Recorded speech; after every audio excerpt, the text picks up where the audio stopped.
IAS के coaching channel के द्वारा, संकल्प आईएएस कोचिंग चैनल के द्वारा मैं रघुवर प्रसाद आज जो एक वीडियो बना रहा हूं और इस वीडियो को आप जरूर पढ़िएगा, क्योंकि मैं बिहार सरकार के इंटरमीडिएट की परीक्षा और हाई स्कूल की परीक्षा में मजिस्ट्रेट के रूप में था, इसीलिए मुझे देर हुई थी, इसलिए मैं आपको कोई वीडियो नहीं दे पाया था। लेकिन आज मैं दे रहा हूं।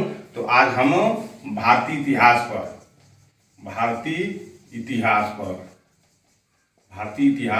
पर हम आपको वीडियो पिछला बनाए थे, जिसमें इतिहास के स्रोत में जो है आपको पुरातात्विक स्रोत बता दिए थे। इतिहास जानने के स्रोत में इतिहास जानने के स्रोत पर मैं अपना वीडियो बना के डाला था। और यह बहुत जरूरी है, जब तक इतिहास नहीं जानिएगा तब तक विकास संभव नहीं है। इतिहास के आधार पर ही नए युग का निर्माण किया जाता है। इतिहास जानने के बाद ही आप नया संकल्प ले सकते हैं कि पहले क्या था, अब क्या हो रहा है। तो इतिहास जानने के स्रोतों में हमने पहले आपको बता दिया था कि पुरातात्विक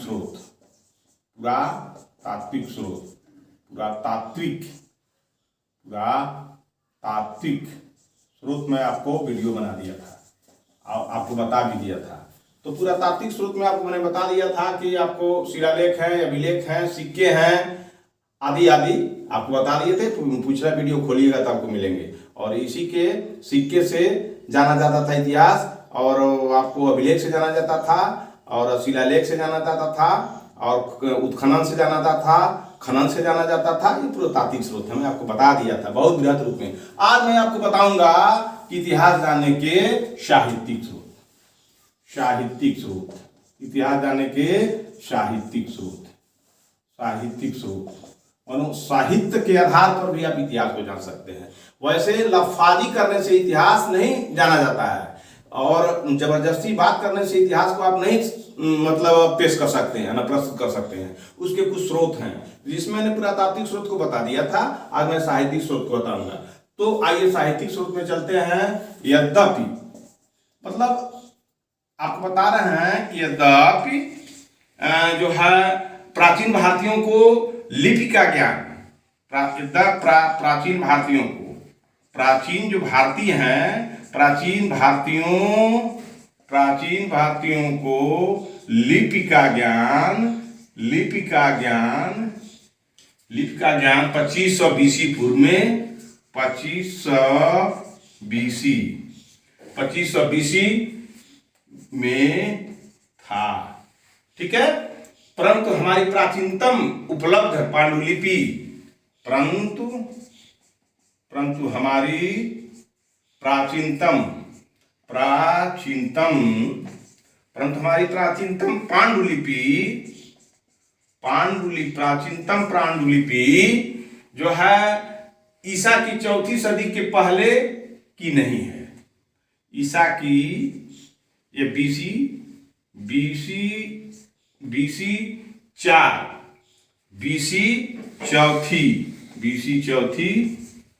चौथी के पूर्व की नहीं है। ये जानकारी होनी चाहिए। अगर आप इतिहास पर जब आप चर्चा करेंगे तो पांडुलिपि अगर पूछ दे कि पांडुलिपि, आईएएस के परीक्षा में पूछ दे कि भारत की पांडुलिपियां लगभग कितने वर्ष पहले की है, तो जहां आ जाए BC चौथी के पूर्व की नहीं है, तो मतलब BC चौथी के पूर्व की नहीं है, तो आप यहाँ मार दीजिएगा, आपका सवाल सही हो जाएगा। तो यही तो टेक्निकल चीज पढ़ना है। आईएएस बनने के लिए ही टेक्निकल ढंग से पढ़ाई करनी है, और इस टेक्निकल ढंग से पढ़िएगा तो जवाब भी दे दीजिएगा, आईएएस भी बन जाइएगा, और आने वाले किसी भी समाज में अगर चर्चा परिचर्चा होगी तो उसमें सफल भी रहिएगा, ठीक है। दूसरा बात हम आपको बता रहे हैं, दूसरा बिंदु है कि भारत में पांडुलिपियों, तो जो पांडुलिपि था किस पर लिखा जाता था? पांडुलिपि माने हाथ से लिखने की जो कला है, जैसे राम एक अच्छा लड़का है, तो एक तरह के पांडुलिपि हुआ। तो ये कहाँ लिखा जाता था, तो मैं आपको बता रहा हूं। तो क्या भारत में पांडुलिपियों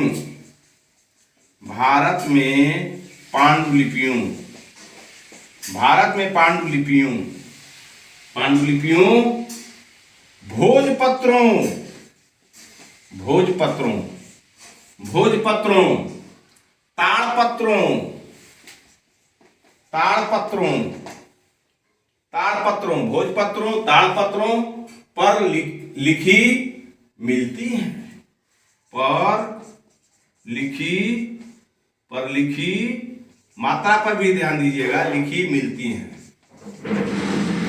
लिखी मिलती हैं। तो जो हाथ से लिखा जाता था, जो भी कुछ लिखा जाता था, वह पांडुलिपि, वह भोज के पत्र, अभी भोजपत्र का कागज है, उसी पर लिखा था। ताड़ का जो ताड़ आप देखते हैं उसके पत्तों पर भी लिखा जाता था। तो मिलती हैं। तो परंतु मध्य एशिया में जहां भारत से प्राकृत भाषा फैल गई थी, में पांडुलिपियां मेघ चर्म एवं काष्ठ फलों पर लिखी गई हैं। ये तो भारत की बात है, लेकिन मध्य एशिया में, ये तो भारत की बात है, तो भारत में पांडुलिपियां भोजपत्र ताड़पत्र पर लिखी गई थी, लेकिन मध्य एशिया में,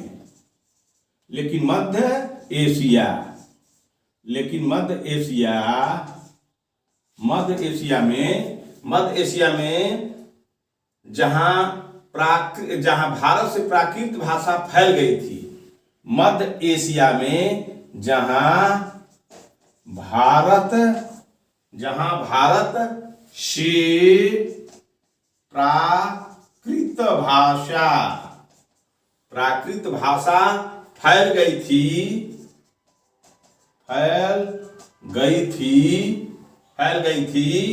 में पांडुलिपियां,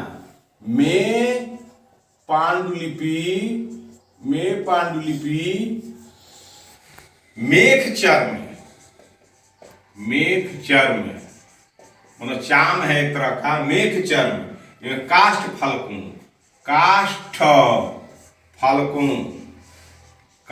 फलकों पर लिखी गई है।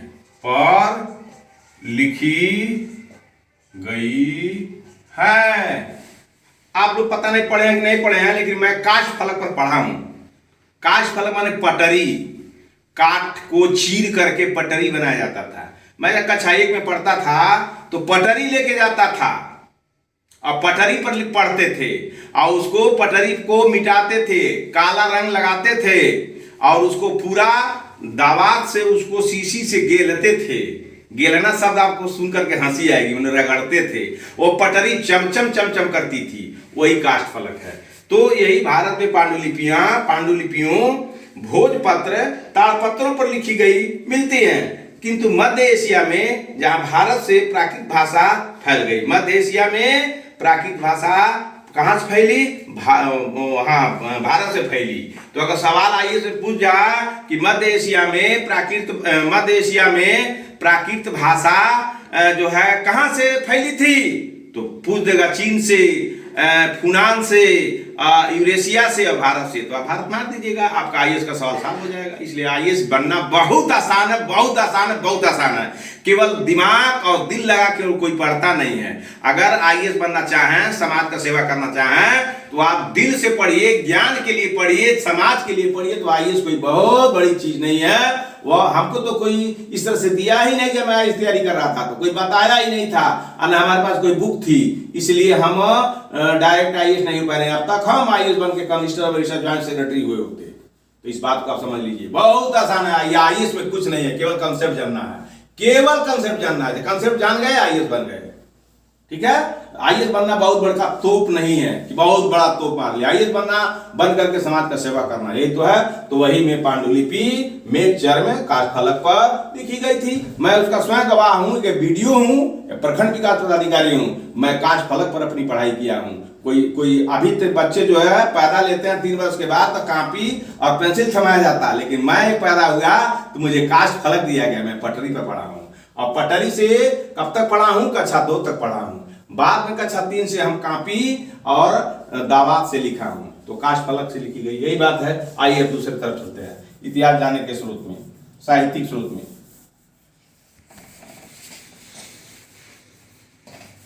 तो हम आपको अब कह रहे हैं संपूर्ण भारत में संस्कृत की पुरानी, संपूर्ण भारत में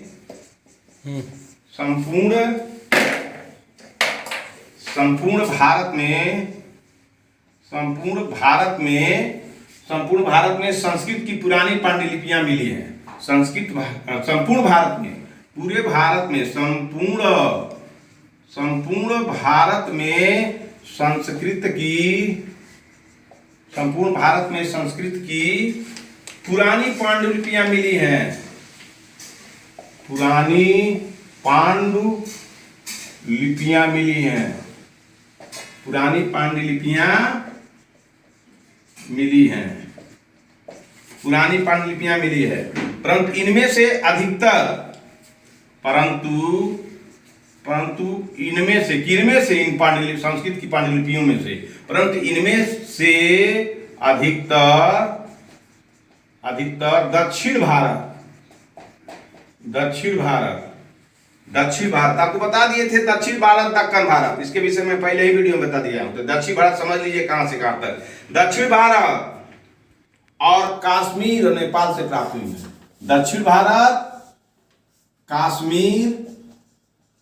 कश्मीर और नेपाल से प्राप्त हुई है। अब समझ लीजिए, भारत के इतिहास को जानने के स्रोत, साहित्यिक स्रोत में पांडुलिपि पर चर्चा हो रही है। पांडुलिपि के माध्यम से आप भारत के इतिहास को जाने। तो आप जान गए, भारत में जो है पहले जो पांडुलिपियां लिखी जाती थी ताड़पत्रों पर, भोजपत्रों पर, लेकिन मध्य एशियाई के देशों में काष्ठफलकों पर, मेघचर्मों पर लिखा जाता था। और संपूर्ण भारत में संस्कृत की पुरानी जो पांडुलिपियां मिली हैं वह इनमें से अधिकतर दक्षिण भारत में और कश्मीर में और नेपाल में। अगर पूछ दे आईएएस में कहीं सवाल उठा दे कि संस्कृत की पुरानी पांडुलिपियां कहां से मिली है, कि भारत के किस एरिया से, तो दक्षिण है, कश्मीर है, नेपाल से। क्लियर, स्पष्ट हो गया। तो इस वीडियो साहब के इस वीडियो को आप बढ़िया से, दिल से, मन से अगर आप अपनाइएगा, जीवन में उतारिएगा, तो आईएएस बनने में आपको कोई दिक्कत नहीं होगी। अब आइए, हिंदुओं के धार्मिक साहित्य में, हिंदुओं के धार्मिक साहित्य में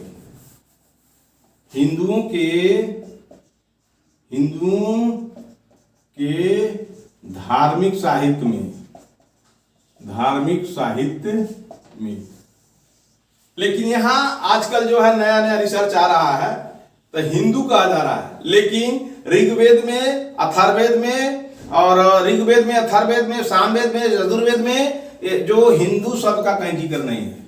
इसलिए इसको आर्यों के, ब्राह्मण कहिए, ब्राह्मणों के धार्मिक साहित्य में, ब्राह्मणों के धार्मिक साहित्य में आप समझिए इसको, मैं जो बोल रहा हूं। हिंदू, ऋग्वेद में हिंदू की चर्चा नहीं है, अथर्ववेद में नहीं है, यानी ब्राह्मण शब्द है, ब्राह्मण साहित्य है। आपको मैंने बता दिया था कि जो ये धार्मिक साहित्य है, धार्मिक साहित्य किसने लिखा है? भारत में ब्राह्मणों ने लिखा है। तो ब्राह्मणों के वेद हैं, उपनिषद हैं, वेद हैं, वेदांग हैं, उपनिषद हैं, पुराण है, महाभारत है, ये सभी ब्राह्मणों ने लिखा है। तो ब्राह्मणों ने लिखा है, तो इसलिए इसे ब्राह्मण साहित्य कहा जाता है, न कि हिंदू कहा जाता है। तो हिंदू पर अभी बहुत बड़ा विशाल देश में मतलब एक तरफ से बहुत चर्चा पर चर्चा चल रही है। इसलिए हिंदू न लिख करके ब्राह्मणों के धार्मिक साहित्य में आप जानकारी करण करिएगा। किस पर करिएगा? ब्राह्मणों के धार्मिक साहित्य में। तो धार्मिक साहित्य में जो है वेद, रामायण, महाभारत, रामायण, महाभारत, पुराण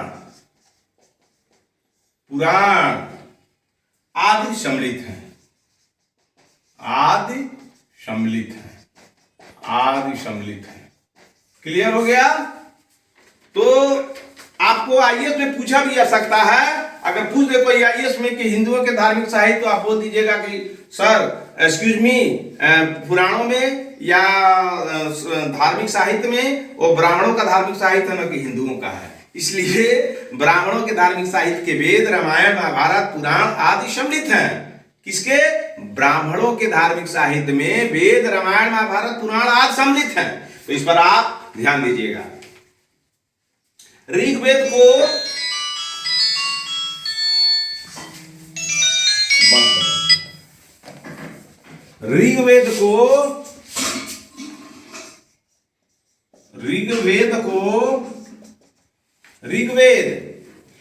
ऋग्वेद को 1500 से 1000 ईसा पूर्व, ऋग्वेद को 1500 से 1000 BC। ऋग्वेद का पीरियड क्या है? किसी भी चीज का पीरियड होता है। तो आप ऋग्वेद की रचना कब हुई? तो 1500 से लेके और 1000 के बीच में ही हुई है। और एक बेर ऋग्वेद नहीं लिखाया, धीरे धीरे लिखाया है, जुड़ाया है, तो ऋग्वेद तैयार हुआ है। इसीलिए इतना टाइम लगा है, इसीलिए इतना टाइम लगा। 1500 से 1000 निकाल लीजिए तो 500 हुआ, यानी 500 बरस का टाइम लगा। ऐसे समझिए, एकदम टू दी फैक्ट समझिए। तो ऋग्वेद में 1500 से 1000 ईसा पूर्व के लगभग का समय मानते हैं, समय है, बीसी का समय है, बीसी का समय है। लेकिन अथर्ववेद, यजुर्वेद, ब्राह्मण, लेकिन लग गया, लेकिन अथर्ववेद,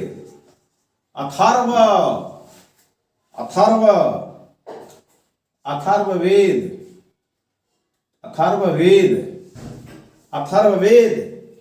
यजुर्वेद,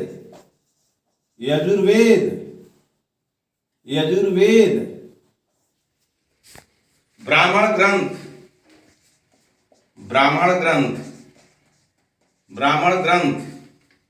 आर्णयकों और उपनिषदों को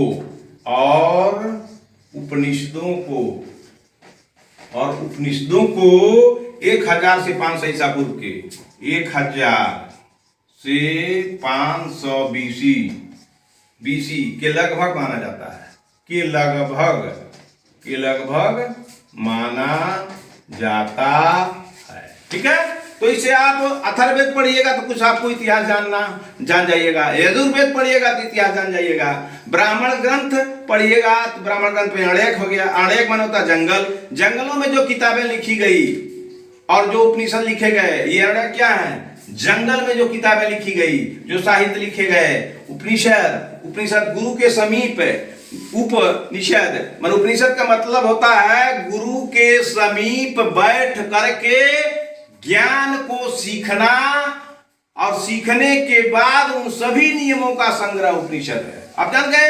तो अगर पूछ दो उपनिषद का क्या अर्थ है, आइए तो पूछ दो उपनिषद का अर्थ बताइए। उपनिषद में बहुत चीजें लिखी गई है, इसलिए उपनिषद का अर्थ बताइए। लिख देगा, गुरु के निकट बैठ करके ज्ञान, ब्रह्म का जो है ज्ञान सीखना, उपनिषद के सन्निकट बैठ के गुरु की भाषा को सीखना, उपनिषद के गुरु के समीप बैठ के ज्ञान प्राप्त करना, या ज्ञानों का संग्रह ही उपनिषद है। तो आप जाने रहिएगा उपनिषद माने होता है समीप बैठना। तो किसके समीप बैठना? गुरु के समीप बैठ करके ज्ञान की प्राप्ति करना। तो आप आइए इसमें इसको टिक्का मार दीजिएगा, कहीं आपको डाउटफुल नहीं है। ऐसे पढ़ाई करना चाहिए कि उपनिषद माने क्या होता है, और आए सवाल तो आप तार से मार दीजिएगा। तो अब जहाँ इतिहास जानने के स्रोत में इस तरह के सवाल आ जाएंगे तो कोई दिक्कत नहीं होगी। ऋग्वेद में तो देवताओं की स्तुतियां हैं। अगर पूछ दे कि ऋग्वेद में क्या लिखा हुआ है, ऋग्वेद में क्या लिखा हुआ, तो ऋग्वेद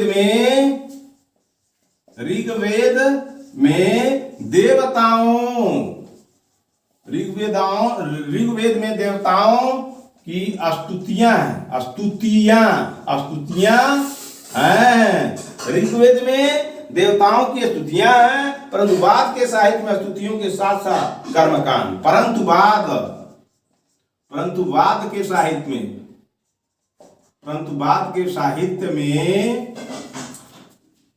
स्तुतियों के साथ साथ, स्तुति तो किया गया, स्तुतियों के साथ जो है कर्मकांड,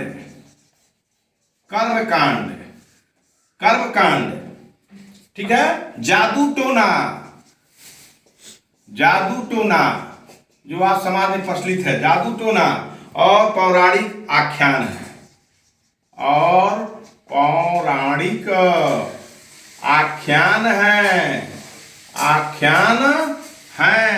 आप कलेक्टर हो जाइएगा तो यह शब्द को जरूर लिखिएगा। कलेक्टर हो जाइएगा तो एसपी को लिखिएगा, एसपी को लिखिएगा। एसपी सिवान, एसपी गोपालगंज, सेवा में प्रेषक कलेक्टर सिवान, एसपी सिवान। विषय फला मैटर से संबंधित आख्या देने के संबंध में। तो पूछेगा कि भी आख्या क्या है? वही आख्यान विवरण। तो मैं आपको पढ़ा रहा हूं, आख्यान माने क्या था? विवरणी। उसका विवरण प्रस्तुत करवाइए, एनालिसिस करवा के हमको दीजिए, जल्दी जरूरत है। फला जगह मर्डर हुआ है तो उसका आख्यान हमको जल्दी दीजिए। उस मर्डर में कौन कौन लोग शामिल हैं, मर्डर क्यों हुआ, मर्डर किसने किया, और मर्डर होने से क्या समाज पर प्रभाव पड़ने जा रहा है, और मर्डर से क्या आंदोलन होने की संभावना है, तो आख्यान मांगिएगा। इसलिए आईएएस में कोई बहुत बड़ा चीज नहीं है, आप चाहें तो आसानी से आईएएस बन सकते हैं, केवल दिल और दिमाग से पढ़ाई करनी है। ठीक है, तो पौराणिक आख्यान जो है पौराणिक आख्यान है। उपनिषदों में हमें दार्शनिक चिंतन मिलता है। उपनिषदों में, उपनिषदों में हमें माने सारे दुनिया के लोगों को, हमें नहीं, केवल रघुवर प्रसाद को नहीं, केवल आप पढ़ने वाले को नहीं, उपनिषदों में हमें मान सबको, उपनिषदों में हमें जो है दार्शनिक चिंतन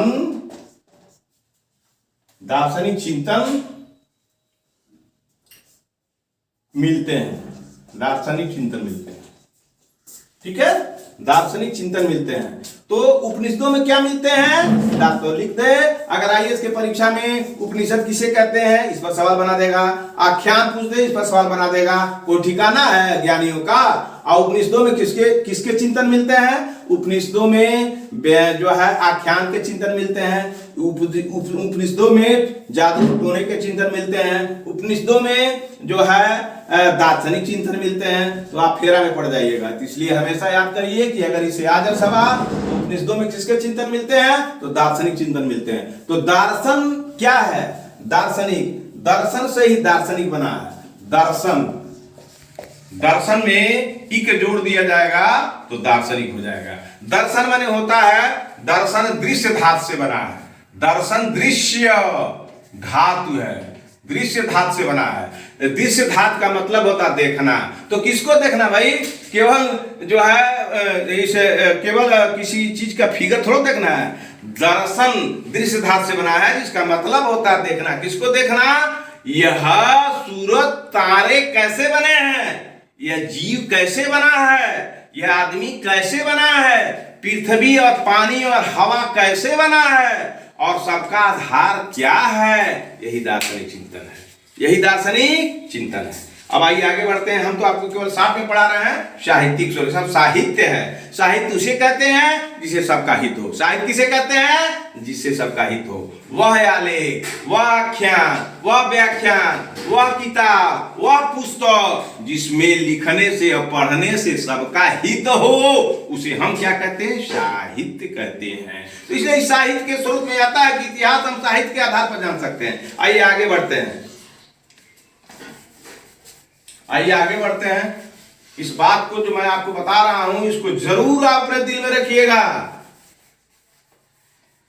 आइए, वैदिक मूल ग्रंथ का अर्थ क्या है, वैदिक मूल ग्रंथ, वैदिक मूल ग्रंथ का, वैदिक मूल ग्रंथ का अर्थ समझ में आए। वैदिक मूल ग्रंथ का अर्थ समझ में आए, समझ में आए। वेदांग, वेदांग, वेदांग अर्थात वेद के, अर्थात वेद के आधारभूत शास्त्रों, वेद के आधारभूत शास्त्रों की रचना की गई थी,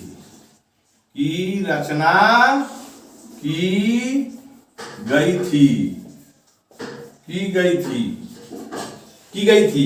तो अब आइए आपको बता, साहित्यिक स्रोत में आता है वेद, तो वेद के मूल ग्रंथ का अर्थ, वेद के जो वेद में वैदिक मूल ग्रंथ, जो वेद है वो मूल ग्रंथ है, इसका अर्थ समझना बड़ा जरूरी था और आज भी जरूरी है। तो वैदिक मूल ग्रंथ का अर्थ समझ में आए, वेदांग यानी वेद का अंतिम भाग को वेदांग कहते हैं। वेद धन अंग बराबर वेदांग, वेदांग यानी वेद के अंतिम भाग को वेदांग कहा जाता है, वेद के अंतिम भाग को वेदांग कहा जाता है। वेद मूल ग्रंथ है, इसमें जो लिखा है उसका मतलब क्या है, इसको समझ में आ जाए, उसी के अंतिम भाग को वेदांग कहा जाता है। यानी वेद के आधारभूत शास्त्र की रचना की गई थी। अब आइए, अब हम आपको ले चलते हैं वेद को कैसे समझिएगा, तो वेद को समझने के लिए वेदांग है। क्या है? वेदांग। वेद को समझने के लिए क्या है? वेदांग है। तो मैंने आपको बता दिया, वेद धन अंग बराबर वेदांग, यानी वेद के अंतिम भाग को अगर पूछ दे वेदांग का अर्थ क्या हुआ, वेदांग का अर्थ क्या हुआ, तो लिख दे वेद के प्रारंभिक भाग, वेद के प्रारंभिक भाग, वेद के मध्य भाग, वेद के निम्न भाग और वेद के अंतिम भाग। अब कहिएगा इस साला क्या सवाल दे दिया, तो आप तुरंत कहिएगा वेद के अंतिम भाग को वेदांग कहते हैं, तो आपका चौथा सवाल सही है। तो आइए पढ़ने में कहाँ कठिनाई है, आप केवल कंसेप्ट की पढ़ाई को पढ़िए और रट्टा फट्टा मारने की कोई जरूरत नहीं है। जो रट्टा फट्टा मारेगा वो कहीं कलर की नौकरी नहीं प्राप्त करेगा, और जो कंसेप्ट की पढ़ाई करेगा वो आईएएस कौन चला, दुनिया को पढ़ा देगा, दुनिया को पढ़ा देगा। इसलिए वेद के अंतिम भाग को वेदांग कहते हैं। आइए वेदांग क्या है, इसके बीच पर फोकस डालते हैं। वेदांग वेदों का अर्थ समझने, वेदों का अर्थ समझने, वेदों का अर्थ समझने व सूक्तों, नियम, सूक्तों के सभी उच्चारण, सूक्तों के सभी उच्चारण, सूक्तों के सभी उच्चारण के लिए वेदांग की रचना की गई, वेदांग की रचना की गई। हो गया। तो आइए अब वेदांग, वेद है, वेद लिखा गया, तो वेद को कैसे आप समझिएगा, तो वेदांग, वेद का अर्थ क्या होगा, अनर्थ भी हो जाएगा। अगर आप उसके आधार को, उसके सूक्तों को, उसके नियमों को आप नहीं जानिएगा तो वेद का अर्थ लगा पाइएगा। बड़ जनी पढ़ के पता नहीं क्या है, अब बड़ ब्राह्मण कहा है, बड़ वैश्य कहा है, शूद्र कहा है, क्या क्या कहा है, लेकिन जब तक आप शिक्षित नहीं होइएगा तब तक वेद को नहीं समझ पाइएगा। इसलिए अम्बेडकर ने एक दफे कहा है, अम्बेडकर ने कहा है, सबसे पहले शिक्षित बनो, सबसे पहले शिक्षित बनो, सबसे पहले शिक्षित बनो। किसने कहा है? सबसे पहले शिक्षित बनो। किसने कहा है? ये अम्बेडकर का नारा है। तो अम्बेडकर किसी खास जाति के लिए नहीं कहा कि आप शिक्षित बनो, कहा शिक्षित बनो, तो आप शिक्षित बनिए। तो वेदों को भी समझने के लिए कहा है कि वेद का अंतिम अंग जो होता है वेदांग है। तो वेदांगों का पहला वेदांग क्या है? पहला है शिक्षा। कितना मजा आ रहा पढ़ने में, हमको पढ़ाने में मजा आ रहा, आपको समझने में मजा आता ही होगा, हमको पूरा विश्वास है। तो आइए शिक्षा, शिक्षा देखिए अम्बेडकर की बात आ गई, उन्होंने कहा कि शिक्षित बनो। यहां ब्राह्मण भी कह रहे हैं शिक्षित बनो, अम्बेडकर भी कह रहे हैं शिक्षित बनो, ब्राह्मण भी कह रहे हैं शिक्षित बनो। तो वेद लिखे तो कहे वेद को वैसे नहीं समझ में आएगा, पहले पढ़ना होगा, शिक्षा ग्रहण करना होगा। तो वही है शिक्षा। वैदिक शब्दों के शुद्ध आचरण है तो इसका निर्माण हुआ है। वैदिक शब्दों के शुद्ध आचरण, शुद्ध आचरण हेतु इसका निर्माण हुआ। शुद्ध आचरण हेतु इसका निर्माण हुआ है, इसका निर्माण हुआ है। किसका? शिक्षा का। शिक्षा नहीं है तब क्या जानिएगा वेद को? घास मुरई जानिएगा, कहिएगा मोटका पन्ना है। आप शिक्षित रहिएगा तो वेद का समझिएगा। अब आइए कल्प, शिक्षा कल्प।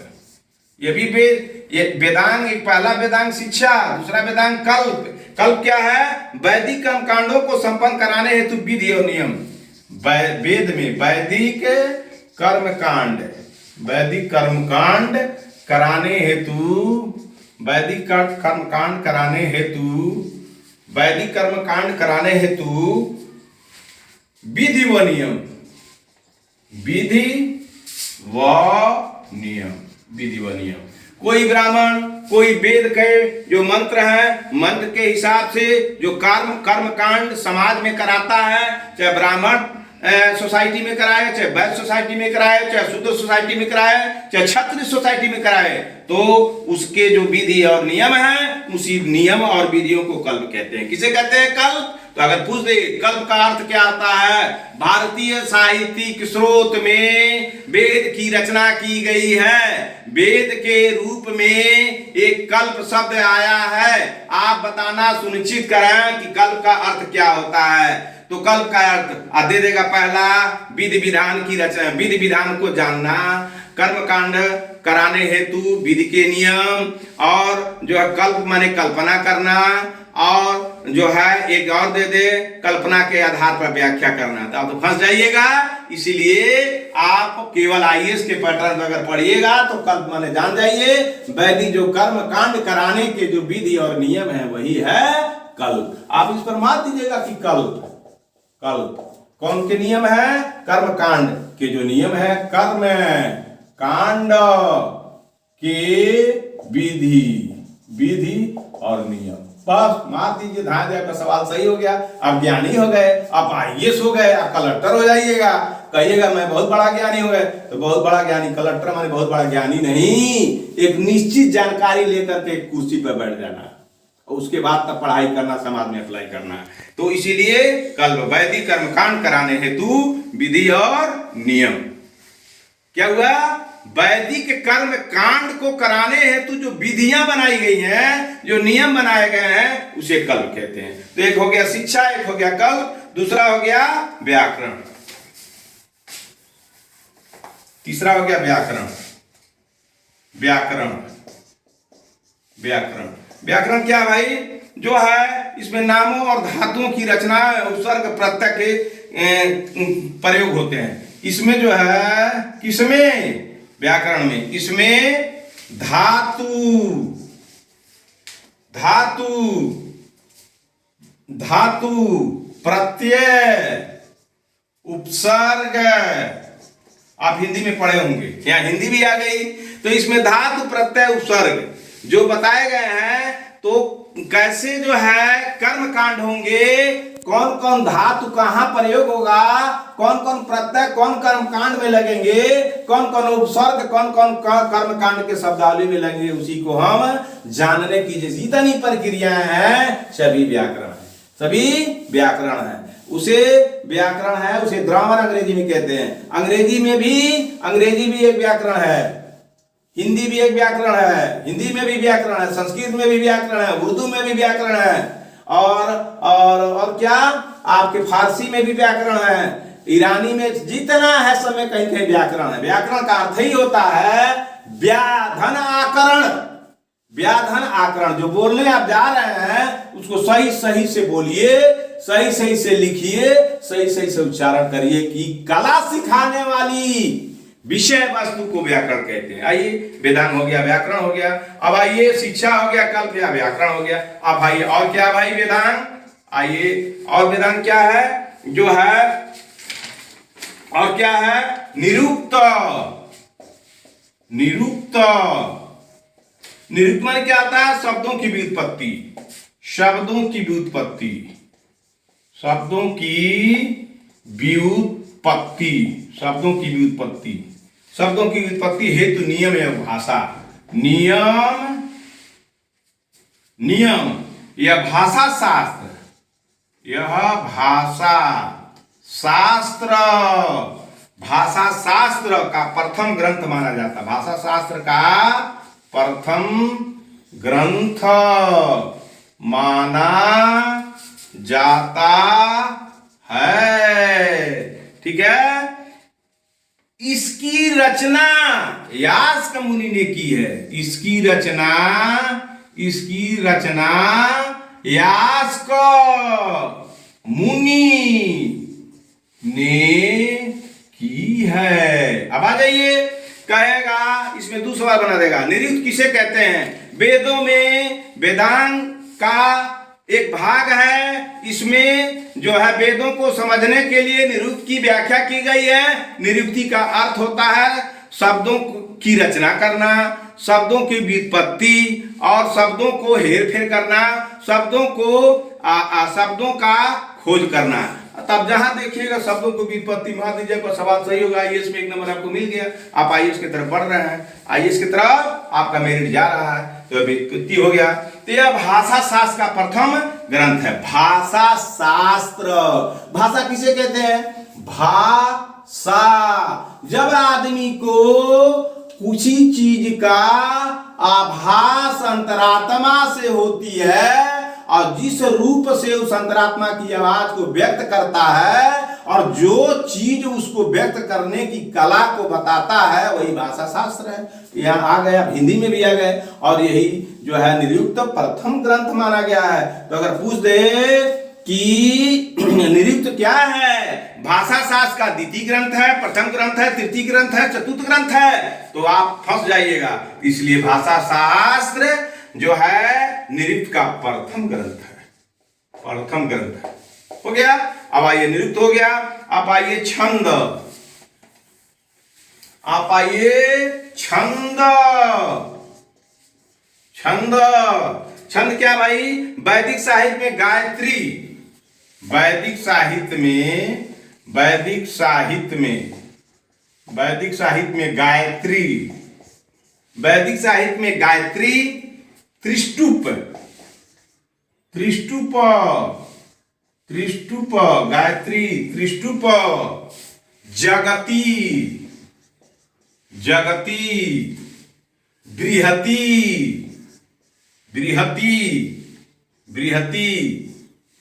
बृहति का प्रयोग किया जाता है,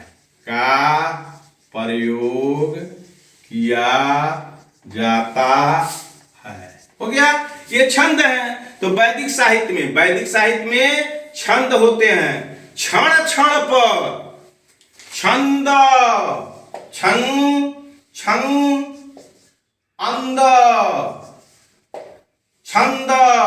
जो क्षण क्षण पर भाषा में बदलाव आ जाए तो उसे छंद कहते हैं।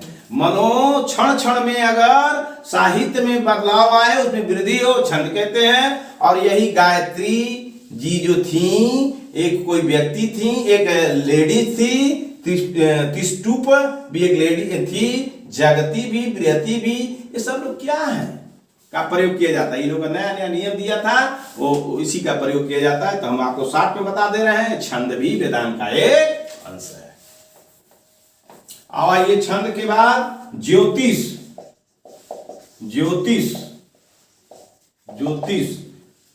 इसमें ज्योतिष शास्त्रों को दिखाया गया है। किसमें? ज्योतिष में। इसमें ज्योतिष शास्त्र को दिखाया गया है। इसके प्रसिद्ध आचार्य लगध मुनि है। इसके प्रसिद्ध आचार्य लगध मुनि है। मुनि है। तो ज्योतिष क्या है? एक तरह का एजुकेशन है। ज्योतिष क्या है? एजुकेशन है। तो इसीलिए ने कहा कि सबसे पहले एजुकेशन को रखा, तो जो एजुकेशन जानेगा वह सब कुछ जान जाएगा। ठीक है, तो ज्योतिष एजुकेशन है। और इस ज्योतिष की पढ़ाई का बढ़िया प्रोफेसर लगध मुनि थे। अगर सवाल आइए तो पूछ दे, ज्योतिष शास्त्र जो है मानव के वर्तमान भूत भविष्य के विषय में बताता है। और इसकी समाज में बहुत महत्ता है। आप बताना सुनिश्चित करें कि ज्योतिष शास्त्र के प्रसिद्ध आचार्य का क्या नाम था? कहेगा मगध मुनि, लगध मुनि, श्याम मुनि और व्यास्य मुनि। तो आप क्या मारिएगा? लगध मुनि। इसी पर हम आज का इतने दिन के बाद वीडियो साहब जो है आपको इतिहास जानने के स्रोत के रूप में साहित्यिक स्रोत के विषय में जानकारी दिए हैं। अब यहीं पर आपसे निवेदन है कि मेरे इस खर्च हुए एनर्जी का लाभ उठाएं और इस चैनल को सब्सक्राइब करें और बेल दबाएं कि हाँ हमको ये पसंद आया तो मेरा भी मनोबल बढ़ेगा कि थोड़ा कुछ और बढ़े। तो लेकिन मेरा तो मनोबल बढ़ेगा ही बढ़ेगा, आपका भी मनोबल बढ़ेगा और साथ साथ आपको फायदे होंगे और फायदे की दुनिया है। अगर फायदा लेना चाहें तो फायदा ले लीजिए, नहीं लेना चाहेंगे तो घाटा आपका होगा। मेरा तो उसमें कुछ घाटा होने वाला नहीं है। आप अगर नहीं लेंगे तो घाटा आपका होगा। इसलिए दुनिया फायदे और मुनाफे पर काम करती है। तो आप फायदा वाला काम करें, इस पढ़ाए हुए चीज को आप लें और IAS बने और IAS बनकर के समाज का सेवा करें। धन्यवाद।